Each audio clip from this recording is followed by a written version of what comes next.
I stopped recording right there. I guess we'll do this as part two. First and foremost, is it easy to influence kids into that kind of life? They say it's like taking a candy from a baby, but this time we give the candy to the baby. Is it money, clothes, weapons? Sometimes it's cars, you know. These guys are vulnerable. They haven't seen outside this ghetto. Unfortunately, we have a very dividing society here. It's a segregating country. They need somebody to take care of them. Yeah. And influencing them is very, very easy. From what I'm hearing, they find a kind of brotherhood with you guys. They find a kind of sense of being part of something. So do you think you've become a role model to these kids, like an icon, someone for them to look up to? In some places, they look up to me and they say, I want to be like you when I grow up. Me personally, I don't want it. I want it to be better. But those who want and those I see potential in, I will make my move. It's a really crazy thing for me because I'm standing here thinking, what makes one child worthy of a better life where they're safe and another child not? How is that decision kind of made? So it feels very unnatural to some people, like how can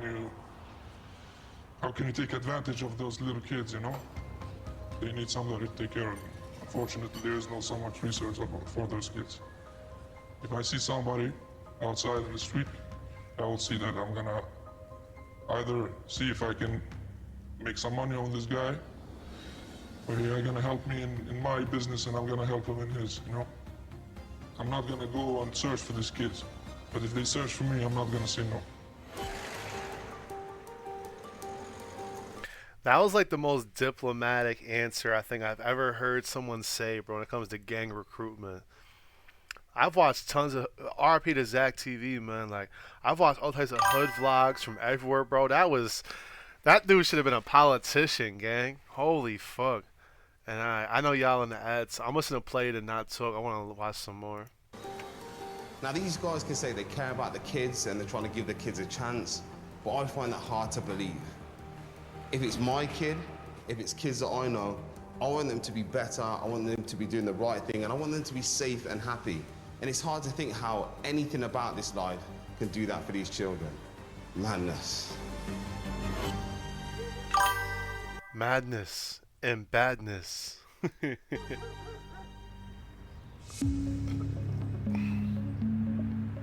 I've heard back from photojournalist Mike. The sister of the man murdered by a gang outside Mike's home has agreed to meet. Her name is Frida. I'm hoping she'll give me a deeper understanding of the devastating impact gang violence is having on people's lives here in Sweden. Hey, Frida. Hi. I really appreciate you meeting me today. Yeah, thank you. Thank you. I know that this conversation is going to be a difficult one. Not only for you, I think for me as well. Yeah. But I think it's really important to share this side, and to talk about it more. So, right here, this picture is my brother, my younger brother, Musa. Always smiling, always happy. He was the guy who everyone wanted to be around because his laugh makes other laugh. Made Not everyone wrong. else laugh. Yeah. Yeah, I understand. Yeah, so And what was your relationship like with him? me and him, best friends. His words are still living with me, and in my world, he's still alive. Musa, a 19-year-old student born in Sweden to Syrian parents, was murdered in 2022. If you don't mind, can you tell me a little bit more about what happened? My brother was hanging around with his friends at a local cafeteria, and on his way home, there's three guys who pull up, and as soon as he gets out, they show up behind him, and he gets shot. I think it was 10 times, killed, and everything ends there. What were the perpetrators of the murder caught? Were they charged? They were caught, yes. One of them was 15 and the other one was 21. One of the shooters got a life sentence and the other one, who was 15, just got 4 years.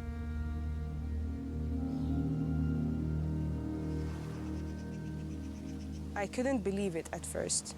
How can you just serve 4 years? For me, those short sentences is the reason for all of these gang members encouraging these children. Yeah.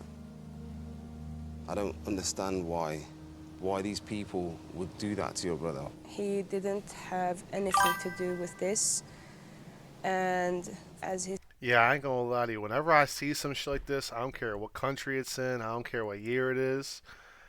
I'll say she might be a nice lady, she might be a good person, but I refuse to believe that.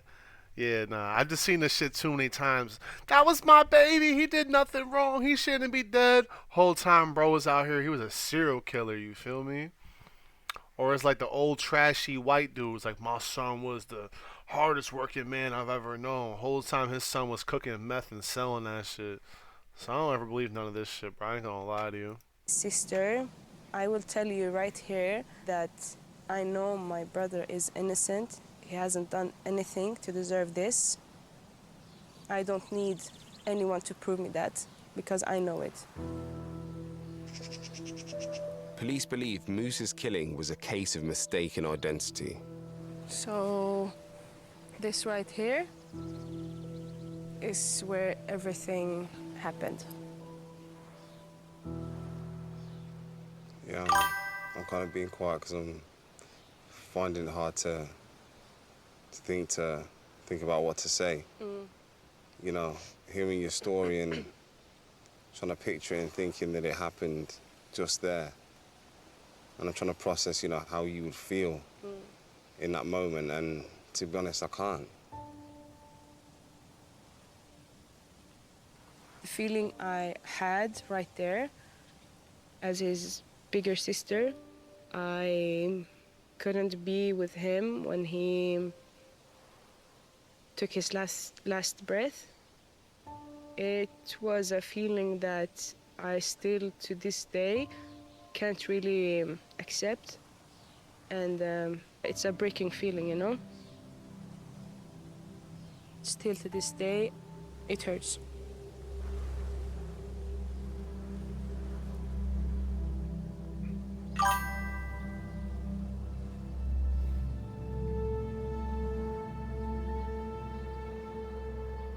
Even though our situations are completely different, there's so many things I can relate to by talking to Frida and hearing and understanding her story. And it really gave me a true understanding of the impact, the severe impact of this gun crime on the streets of Stockholm.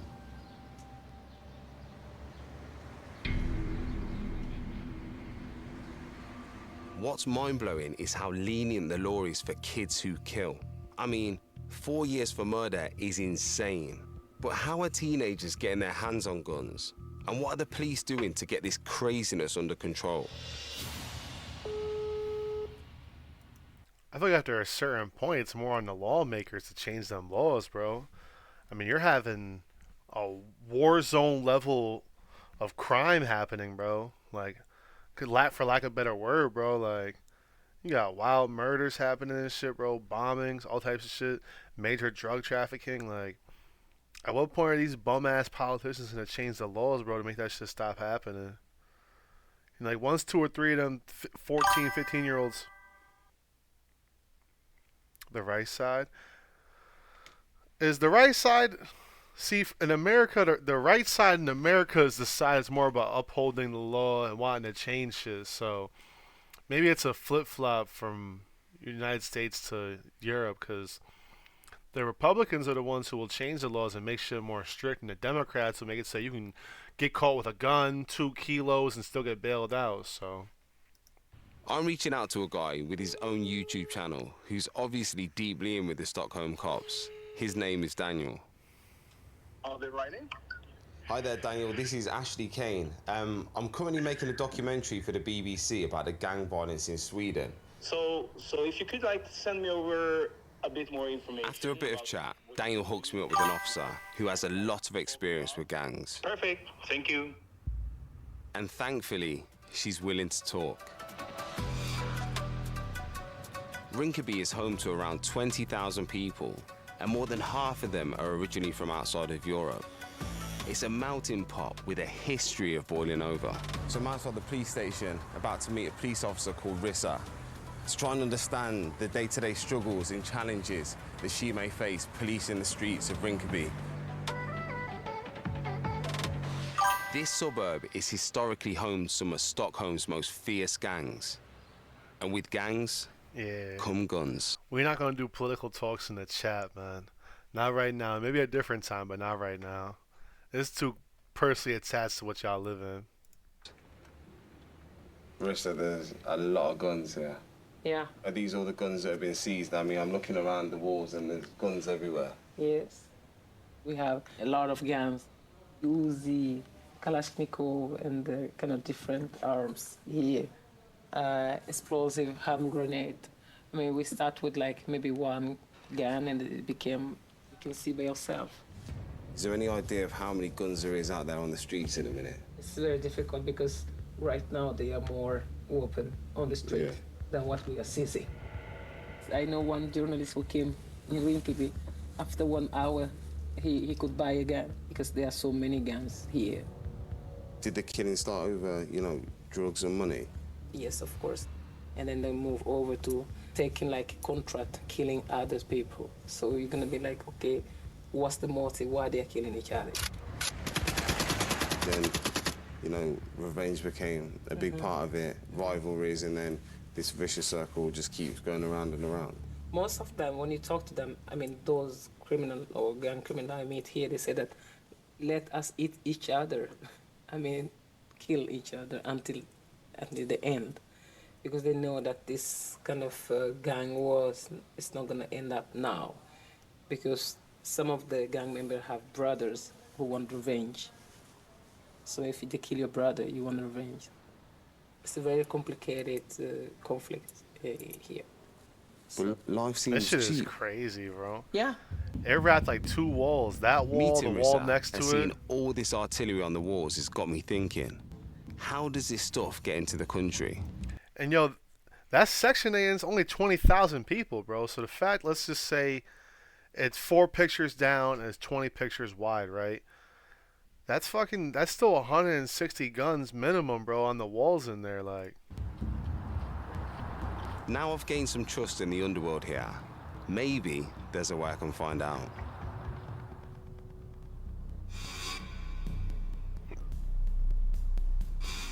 So about 2 meters now off camera with some top-level guys around here. And it looks like I have passed the test, because right now they're going to take me to a secret location where I'm going to find out what kind of weaponry these guys have got and how they get it into the country.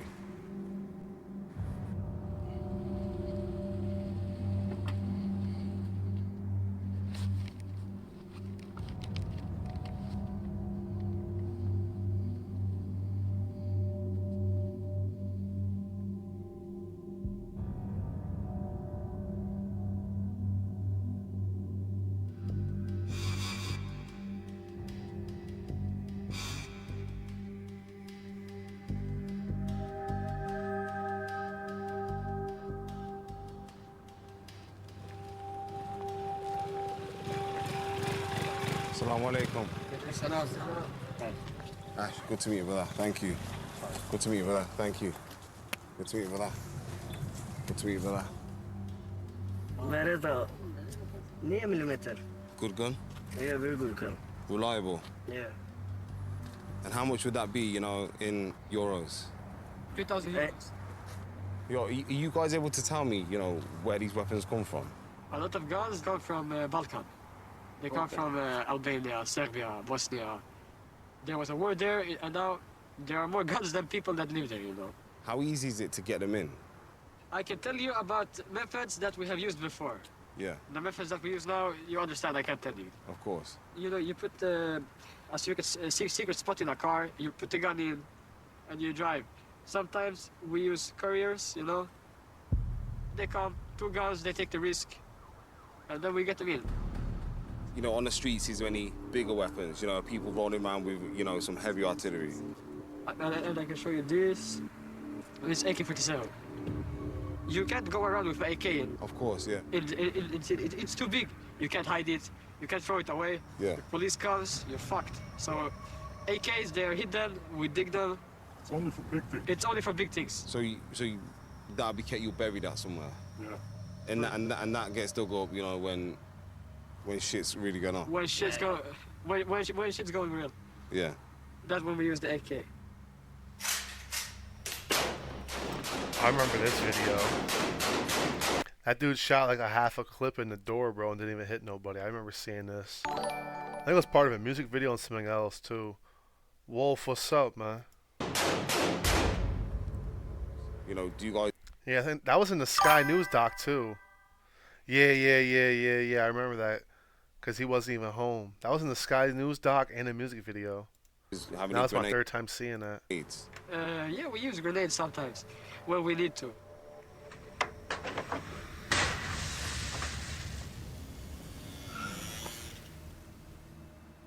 Hand grenades are usually smuggled into Sweden. Yeah. But a lot of people, they use thermos bombs.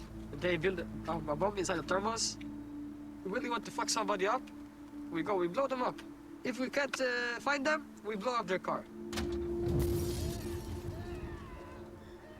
But we don't like blow up whole apartments. Yo, bro, what was that screaming they had in the background in that shit? Was somebody in that car? I don't want to run that shit back at all, but that was wicked. Depending on what it is, yeah, bro. If it's some weird shit, nah. But if it's regular or cool, I got you. This video, though, still got another 24 minutes, so it's going to be a while. That shit we don't do down here.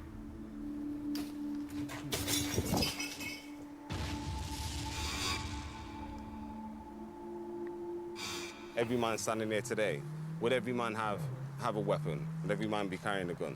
Of course. But we're not dangerous to the public. If there is kids, women, innocent people around, we don't do anything. Do you ever feel guilty for some of the things that you've done? I don't have any regrets. Yeah. I did what I did because I had to. This is the life I was born to be in. You know, You believe that? Yeah, of course. It's the government's fault, you know. Yeah. They put a lot of immigrants in one area with no money. Of course they go to, like, crime. Yeah. Everybody wants to make money. You know, answer me a question, right? You know, if you had a chance to move out of here, would you move out of here? That's every man's goal in our crew, to leave this country. I don't want to need to look behind my shoulder every day. I don't want people looking for me. That's why I want to move. Thank you for talking to me. Thank you. I appreciate it, man. I appreciate you coming here too. Thank you very much. Take care, my friend. This place, for these guys, is like the Wild Wild West. And these guys are outlaws. Anything could have fucking happened to me here today. It's important. Flappy Bird? I remember that game. That was that phone game that went insane, mega viral across the world. For me to be respectful. It's important for me to be humble. It was important for me not to say the wrong thing.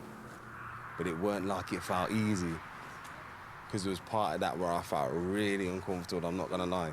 It weren't like I completely wasn't a little bit scared, because there was moments there where, yeah, I fucking was. And yeah, I don't blame him for being scared, bro. What, there was like 15 people there, and like 5 of them had 2 guns on them, bro. They was just trying to flex at a certain point, you know what I mean? Every time he asks a certain question, everyone's staring at him with like bloodlust in their eyes. Like, god damn, bro. This dude's brave as fuck, I ain't gonna lie to you. Meeting the weapon smugglers gave me an understanding of how these guns get into the country. And they're all helping arm these young killers and fuel turf wars across Sweden. In a bid to understand what's going down, the next place I'm heading to is where Sweden's gang culture originally lit up. Sweden's second largest city has been a hotbed for gangs for almost 2 decades. which means there are people here whose whole lives have revolved around guns and violence. I want to know what kind of toll that takes on a person and whether there's ever a way out. Alex, Ashley, how are you? I'm all right. How are you? Welcome to Gothenburg. It looks beautiful. It's a beautiful city. It's my hometown. Alex is a journalist. He's going to give me the rundown on the city's warring crews, known in Sweden as neighborhood gangs. Gothenburg is actually where neighborhood gangs got started back in 2008. And there are a number of conflicts in this city now, and it's heating up. And certain neighborhoods have multiple gangs, and it's especially in those areas that there are a lot of conflict. So the police have been pushing a lot, arresting a lot of people, hitting weapons caches, drug caches, and so on. So it's very busy, a lot of activity now. The thing is, Alex, yeah, I need to speak to the people that are responsible themselves because I need to get an idea of why this is happening and how bad it really is on their level. Yeah. You know, is that difficult? Very difficult. It feels it right now. Yeah. It's a big ask. A big ask? Yeah, they're very elusive and very media shy. But we can ask around. I have some trusted sources that know some people, and we'll do our best to find out and perhaps get a chance to meet someone.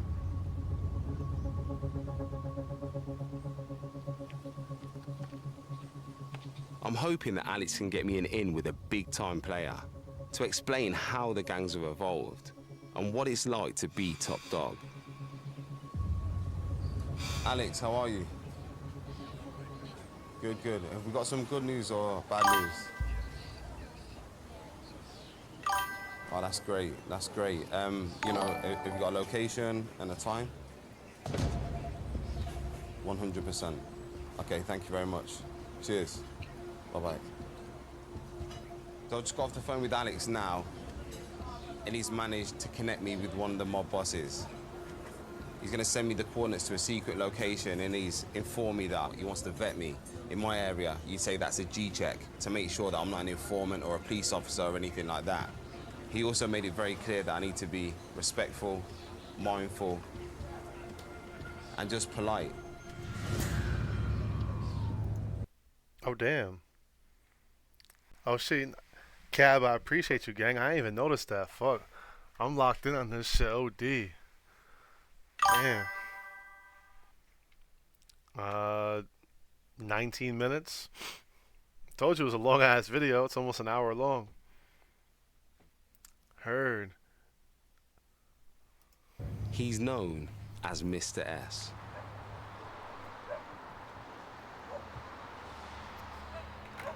Recording, we're recording. Waiting game.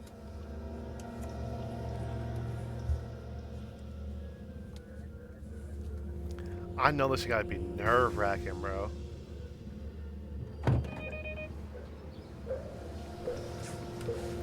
Yo, Foofy, with all due respect, bro, you just came in here. I don't know you. You never sent me no bread. I don't know who the fuck you are. And you sent some sketchy-ass link for a game that was cool 10 years ago. I'm not worried about you or what you got going on, gang. These dudes be in this shit every day putting on. Actually, you know what? You're right. There is a line, bro. There's a... After this video... Yeah, gang, it's called... There's 1 song, 2 song, 3 song, 4 song, 5 songs. 6, 7, 8...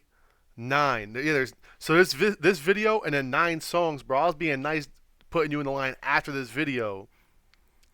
I'll say, I don't know what you normally be on, bro, but like, folks got shit in order over here, bro. You somebody brand new. I don't know you, so I was trying to be nice, saying you're going to take priority, but now I'm good.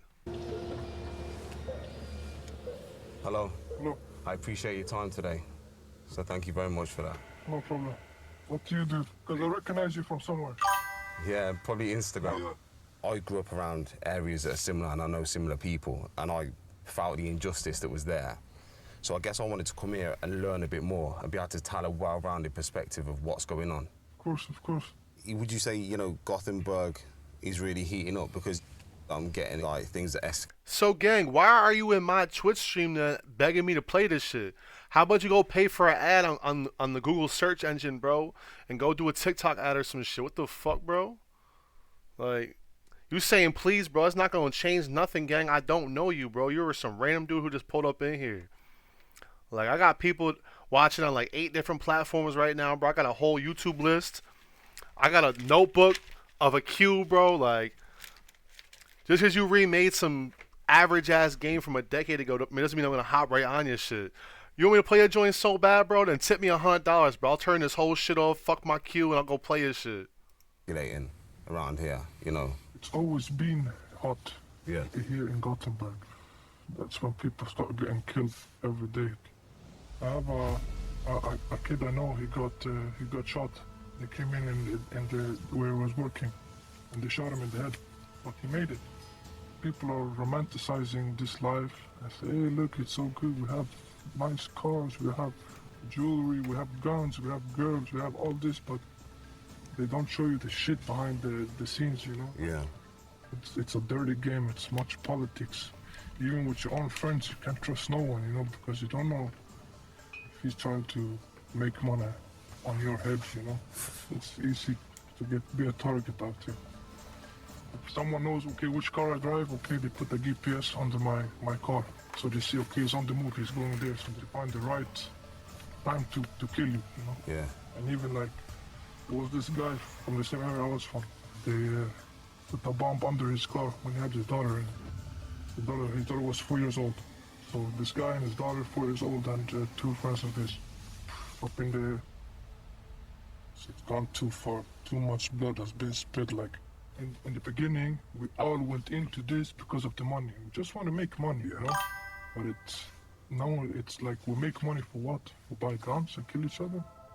I don't know if today's my last day or when I eat my last kebab. Yeah. It's Yeah, I was trying to think of what to say when I heard that, bro. That has to be some of the craziest shit I've heard in a minute. There was a Florida rapper in 2022. I forgot his name. It was like Wavy Navy Poo, I think it was. He I saw a video on it yesterday. Old boy was at the zoo with his family, bro, and he got stalked for like 2 or 3 hours, and they killed him. Yeah, it was in Florida, bro. Yeah, he was at the zoo with his family, bro, and then some of his ops pulled up on him, bro, with switches, fired 80 shots, and only killed him with his 2 kids and his girl in the car. It's a greasy world out in the streets, bro. That's why I'm an inside dude now. At least I'm not out in the streets, bro. That's just too much. Scary out there. And who are the people that are, you know, mostly doing these crimes, mostly doing these shootings, are responsible? The kids, the soldiers, the good people. And how old would you say, you know, are these kids? They can be 12 years old. 12? 12 years old. But fucking kids, man. But that's the reality. As a kid, the school doesn't teach you how to make money. Nobody teaches you how to get a job. When you see the older kids in the block, you see them making money. Like, that's all you see in these areas. It's the criminals. When I have kids, I don't want them to grow up like the same way I did, or someone take advantage of them. Yeah. Like I have taken advantage of other kids and stuff like that, you know? Yes. I just wanted to ask you, if you ever thought you want to get out of this, you know, because every day looking over your shoulder and every day, you know, feeling that kind of pressure, either from somebody wanting to get you or the police, man, it's stressful just for me to think about sitting here. I'm gonna be honest with you. I'm very tired of this life, but it's also everything I can. Yeah. I started in this life when I was 12 years old. I'm almost 30. So I've been in this all my life. Like, this is all I know. Well, you know, yeah. Like, I've also been to prison. I've lost family. I've lost friends. I've lost time. I've lost so much. It's hard to explain, man. Yeah.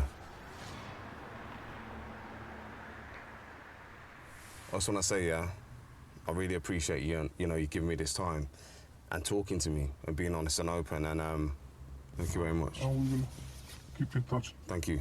Cheers, S. Okay, guys.